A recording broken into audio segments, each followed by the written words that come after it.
Here in this lecture video, I'm continuing looking at Heidegger's The Origin of the Work of Art. Now we're going to see how exactly it is that artwork is truth.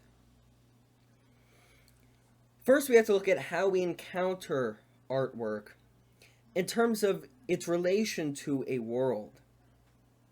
Now, do we ever encounter the work itself?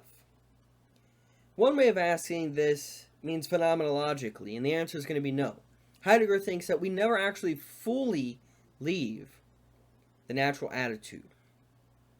That anytime we ever are looking at something, it's always containing presuppositions. Because if we never had presuppositions, we could never investigate things as they are. We're always working in some manner or another with certain preconceptions about how things are to make sense of them. Now, the goal then is to be continuously self-critical of what these presuppositions are. In thinking about this approach in phenomenology, the second way of asking this question, do we ever encounter the work itself, is looking at the world that a piece of work takes place in, its relations to other things and how they constitute a world. Heidegger says, however high their quality and power of impression, however good their state of preservation, however certain their interpretation, placing them in a collection has withdrawn them from their own world. So when we take a piece of art to admire it, to gaze into the beauty of this piece of work, it's always in some context, right? So we go to the museum, it's been taken out of its natural resting place, so to speak. And so we might admit, yes, well, in a house, in a museum, wherever we're going to find that artwork, and when it's on display for people to look at, to enjoy, it is always going to be withdrawn from its own world, the world within which that artwork inhabits. But he says, even when we make an effort to cancel or avoid such displacement of works, when, for instance, we visit the temple in Paestum at its own site or the Bamberg Cathedral on its own square, so we seemingly go to the world of that artwork. The world of the work that stands there has perished. It no longer signifies the same thing. If we go see, for example, the Parthenon in ancient Greece, it's a shell of its former self, right? It used to be a temple. It used to play a vibrant role in the Athenian community. What it meant, what it symbolized was different, because now we're looking at it removed. One, we're looking at it removed because of that context in which it took place. Two, we're looking at it removed because the way in which we now live around it, it does not play the same role, doesn't have the same function in the relation to our lives. So what Heidegger says is that work withdrawal, and as he calls it, world decay, can never be undone. So we can never get to the originary state of which that work is from. So we're always attempting to reinterpret. So reinterpretation is always taking place. What exactly does this mean? Well, there is a negative aspect in that the essence of things is never attainable. Now, does this presuppose that there is such an essence of things that Heidegger was desiring to destroy, so to speak? I mean, this is one critique that is leveled against Heidegger, for example, from Derrida. But there's also a positive aspect here. There are two essential features of artwork. So in looking at the first essential feature, Heidegger asks, so he says, it is essential for artwork to stand in relations. For example, it's essential that the temple stands in certain relations to Athenian society. It plays a certain role in a society. The question is, what are those relations? All work bears certain relations to other beings that constitute a world. Artwork demands to be set up because, he says, the work opens up a world and keeps it abidingly in force. That the building of the ancient Greek Parthenon opened up a world, right? It was a temple where you pray, it served a certain function. And not only did it unconceal a certain truth about the world, in that it was a temple meant to worship the gods in, but it also then reinforced that truth because of the role that it played, not merely as something you look at and you admire and a symbol of truth, but the role that it was used reinforced then that truth in that society. What is a world then?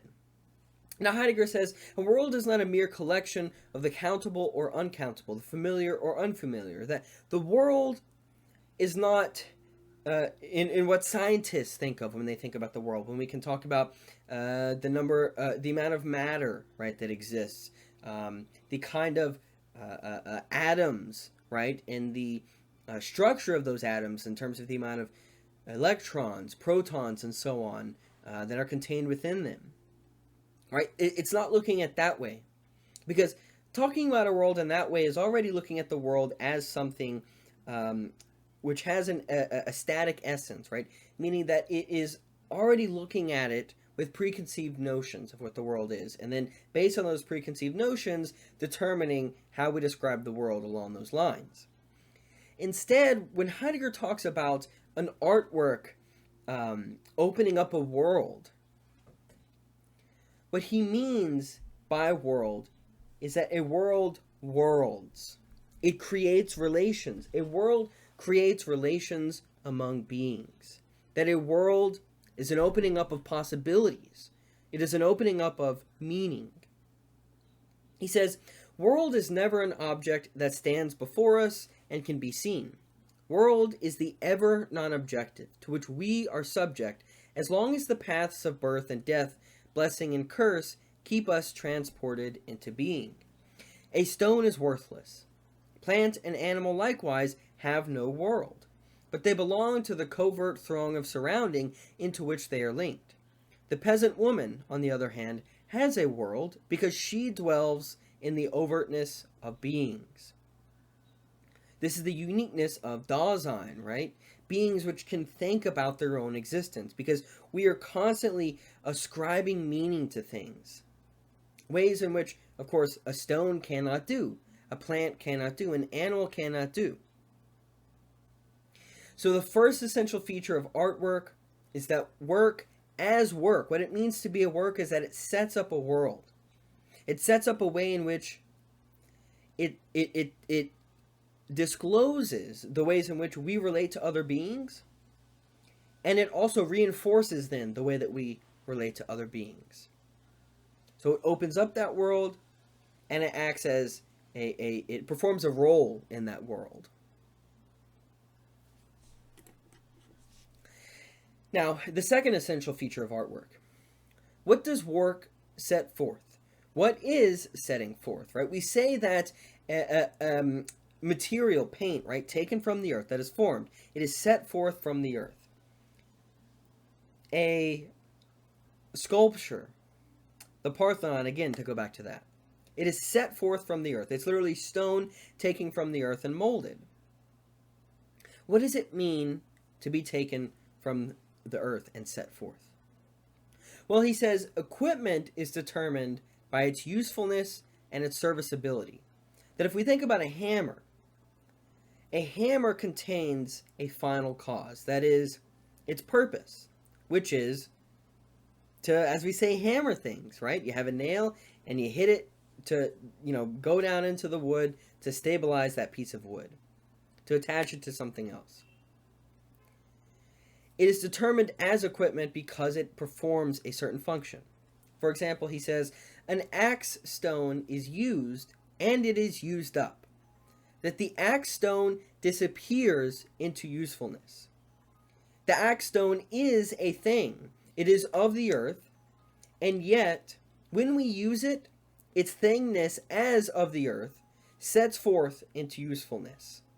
We kind of, by viewing the axe or the hammer in this useful way, lose sight of its earthliness. And this is not a normative claim whether we should lose sight of it or not. It's just a description of how we encounter the axe stone, what makes it possible to be an axe stone or a hammer. that he says the material is all the better and more suitable the less it resists vanishing in the equipmental being of the equipment.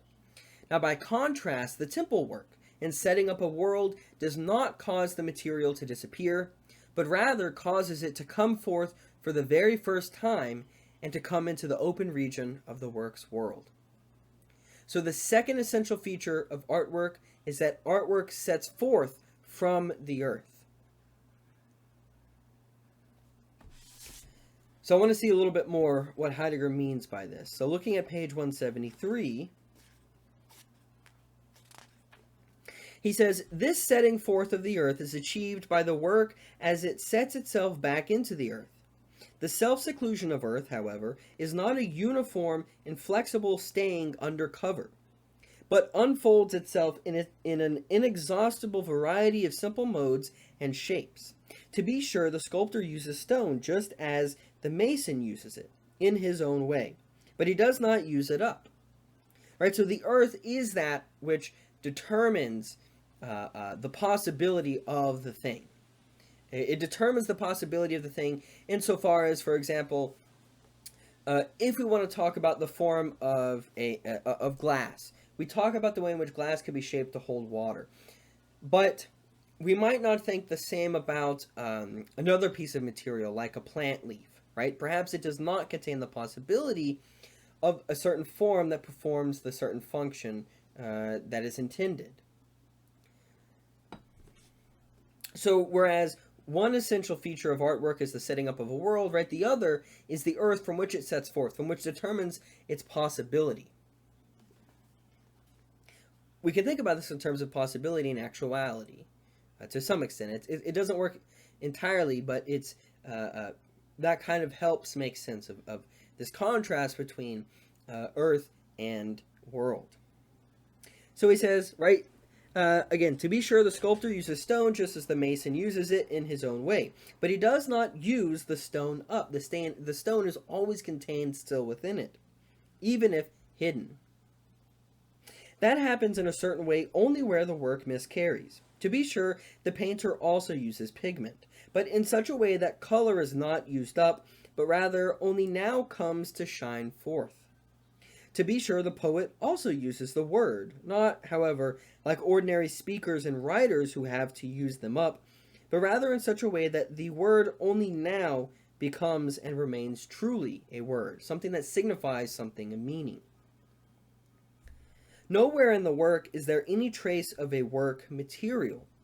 It even remains doubtful whether, in the essential definition of equipment, what the equipment consists of is properly described in its equipmental essence as matter.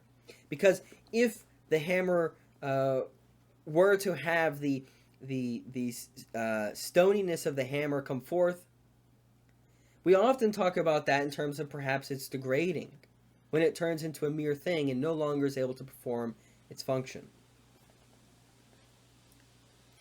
The setting up of a world and the setting forth of earth are two essential features in the work being of the work.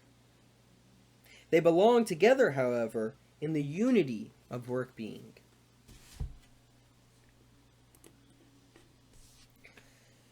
So what is the work being of artwork? Well, we've seen that the world of artwork illuminates the relations between persons and things. It discloses the way in which, for example, a temple plays a certain role in a world.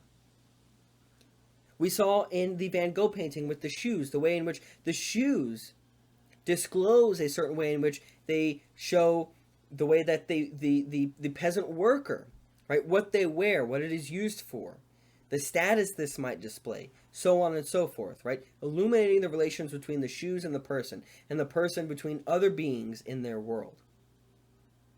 On the other hand, the earth is that which conceals and normalizes the relations between persons and things. When, for example, a hammer becomes a hammer and not a mere thing, not a mere piece of the earth. The world and earth are essentially different in that way, right? In that the earth gives cause or rise to the thing to become and constitute a world. And the world conceals the earthly aspect of the thing. But they are never different. So Heidegger says here on page 174,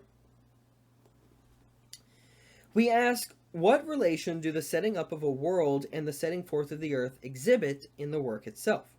The world is the world is the self-opening openness of the broad paths of the simple and essential decisions in the destiny of a historical people. The earth is the spontaneous forthcoming of that which is continually self-secluding and to that extent sheltering and concealing. World and earth are essentially different from one another and yet are never separated. The world grounds itself on the earth, and earth juts through the world.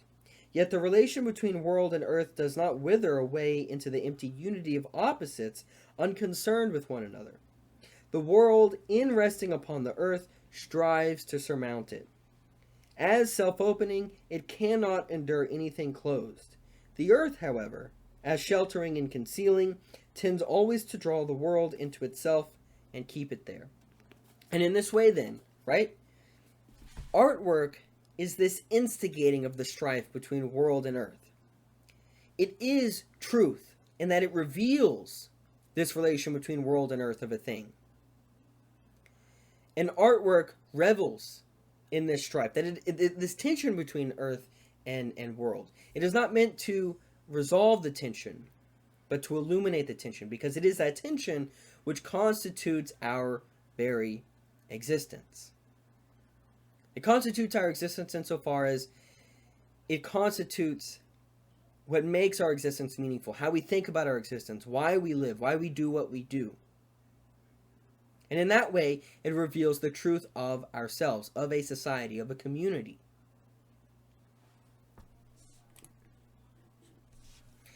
So artwork has this double role of unconcealing and concealing at the same time. And what this means is a piece of art at some times is unconcealing in that it reveals something taken for granted, like the life of the peasant, for example. On the other hand, what it does, though, is conceal another aspect of that life. And this is always at play in any unconcealing, any disclosing. The only way we can reveal one aspect of the world as it actually is by closing off other perspectives. This is what artwork does, and this is why certain artists have certain perspectives in what they focus on. Now, on the other hand, what this means is that if this unconcealing of artwork is a manifestation of truth, then at the same time, truth is untruth, because truth is always concealing other truths. Unconcealing can conceal beings within what is cleared. As Heidegger says, the essence of truth, that is, of unconcealment, is dominated throughout by a denial. Yet this denial is not a defect or a fault, as though truth were an unalloyed unconcealment that has rid itself of everything concealed. If truth could accomplish this, it would no longer be itself. This denial in the form of a double concealment belongs to the essence of truth as unconcealment. Truth in its essence is untruth. And this is a very different way of looking at truth, right? That artwork is not unconcealing the world as it actually is, free from all corruption or delusion or falsity. That truth is contestation. Truth is a contestation about what actually is.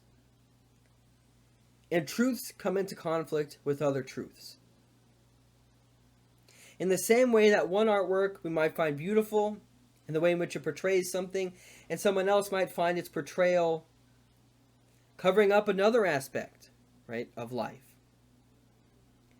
In the same way, this is the function truth performs. Art, therefore, is a becoming and happening of truth. Truth, in that way, is always becoming, because it is never definitive. It is always open for contestation.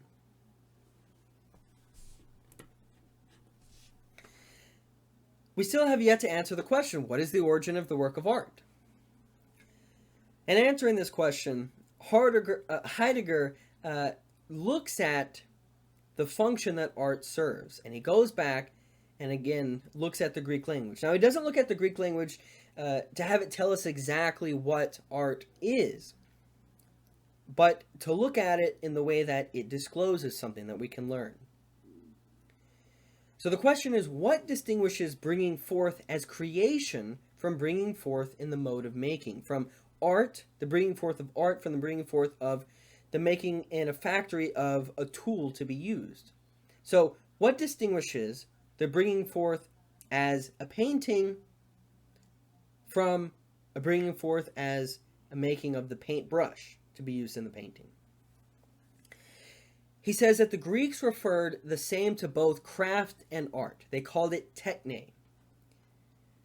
That the making of a house was an art, a techne. The knowledge employed was a techne. And yet, the creation of poetry, the creation of a painting, a sculpture, was also a techne, the same kind of knowledge. Or we might say its character was the same. Likewise, craftsmen and artists were referred to as inhabiting the same kind of character. They were referred to as technetes. And Heidegger mentions that this is different from our own meaning of the terms, which signify a kind of practical performance. That when we talk about a kind of art, it's a practice. It doesn't have the same connotation relating to a kind of knowledge that is possessed.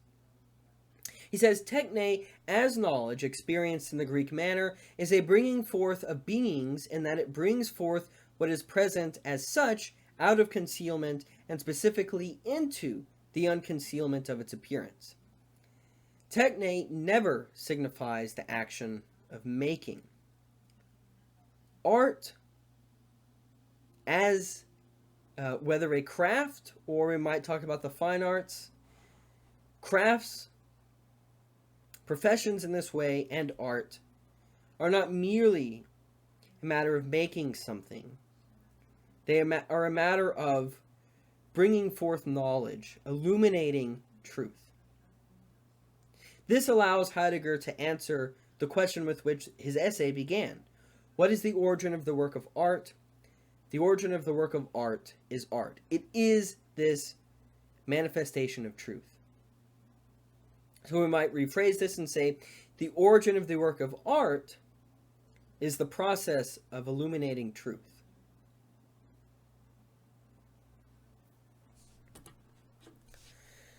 So some final considerations and worries. We should see what Heidegger is doing here as attempting to go beyond the correspondence theory of truth. So the correspondence theory of truth posits that truth is the correspondence of representations. We can think of this as form, or our ideas to reality as matter, right? And we've seen how he wanted to go beyond this opposition of form to matter in thinking about the nature of artwork. In the same way with the correspondence theory of truth, which says an idea is true insofar as it is a representation that is exactly as reality actually is, right? And is therefore not up for contestation. Heidegger is trying to show how no, truth is always up for contestation, right? It can never correspond to things as they are in itself, because things as they are in itself are a means of revealing. And when we reveal things, we cover other things. In the same way that we can think about, imagine like a kind of kaleidoscope, that when you turn the lens that you're looking through, it's revealing the object in different ways. And each of those ways are both correct and yet incomplete ways of viewing the object at hand. Now, is what Heidegger is arguing for just not a kind of subjectivism or relativism, right? That it says, well, truth is relative to the viewer, or whether an artwork is beautiful or not is all relative. Heidegger says, no, this is not a kind of subjectivism, because subjectivism misinterprets creation as the sovereign subject's performance of genius. That when one looks at something and they say, this is true to me, this is not to say it really is true, because that is up for contestation.